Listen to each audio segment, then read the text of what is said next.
Well, when I look at an advanced prostate cancer patient, I look at two things initially. Are they symptomatic, and what are the sites of disease? So that helps us to think about what types of treatments we can use.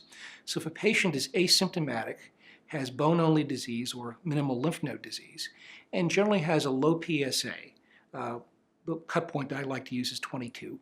I generally will go with Provenge first rather than going forth with other agents. And the reason why I select Provenge is we know there's an activation of the immune system, and data show that this can actually be still present 7 years after Provenge administration. But there is a survival benefit with Provenge. Although it's 4 months for all patients, it seems to be greatest for those patients who have the lower PSAs, the PSAs of less than 22.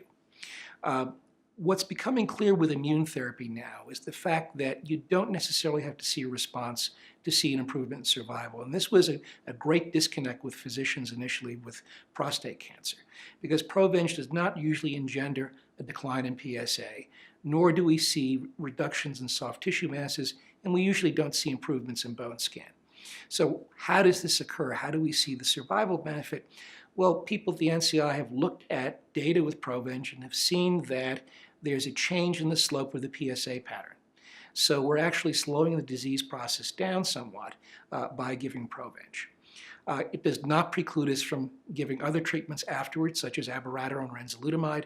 There's data showing that there's no compromise in immune function with either of those particular drugs, so the subsequent drugs can be given safely. Provenge is also not appropriate for a patient with visceral disease. We know from other data with immune therapy that patients with liver metastases will not do well with immune treatment. That was shown with ipilimumab. So if a patient has visceral disease, I tend to go with other treatments, such as docetaxel up front. We now have a dilemma, of course, with using docetaxel adjuvantly in the early hormone-sensitive state, whether patients should be re-induced with that or not. I think it's appropriate if there's been a long period of time from the initial docetaxel dose. There's a second drug, cabazitaxel, which can be used in patients who failed or progressed on docetaxel.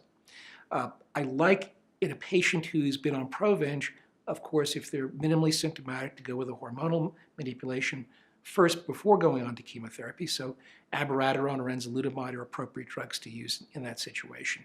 And they have to be tailored for the individual patient. For example, if a patient is frail, I generally don't tend to use enzalutamide because there can be fatigue that goes along with the drug.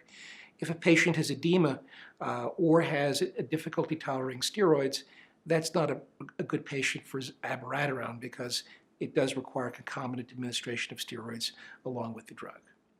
I think the other question is, where do we use radium?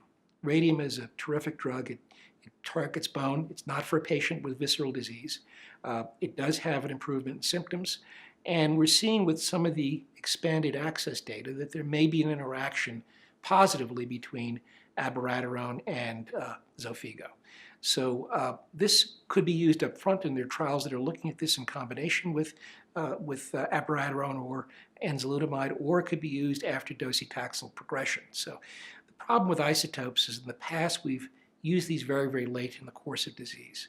Strontium and samarium were good at improving pain, but they did not improve survival, and they also made it difficult to give subsequent chemotherapy. And at least from the Asimca data, we see that you can safely give chemotherapy after giving radium-223. This is all gut feel. We don't have any good markers to distinguish which drugs should be used in a given time. So we try to, of course, go from the least toxic to the most toxic and what's the most appropriate given the patient's volume of disease. Hopefully in the future, with using the ARV7 markers, the PARP inhibitors or BRCA and other markers of taxane resistance, once we can look at tissue and see what's the appropriate treatment, then we can better select our patient or fit our patients for a given drug.